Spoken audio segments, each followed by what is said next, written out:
জন্মান্তর যদি সত্যি হয়, আবার জন্ম নেব ঘাস ফুল হয়ে। সেদিন দেখেছি আলতো হাতে ছুঁয়ে দিলে নামহীন এক ঘাস ফুলকে। এই জন্মে না পাই, পরের জন্মে একটু তোমার ছোঁয়া পাবো। দেখো, আসছে জনম আমি ঠিক ঘাস ফুল হব, নইলে হব কৃষ্ণচূড়ার লাল। জানি আনমনে ওদিকে চেয়ে থাকো অনেকক্ষণ, এই জীবনে চাওনি মুখপানে।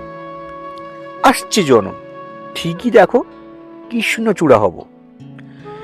বৃষ্টি ঝরা ভালোবাসো খুব, অশ্রু নদী ছোঁয় না তোমায়। পরের জন্মে বৃষ্টি হই ছুঁয়ে ছুঁয়ে যাব। আসছে জনম এবার না হয় বৃষ্টি হব। জন্মান্তরে দেখো আমি ঠিক তোমার মুগ্ধতার কারণ হব।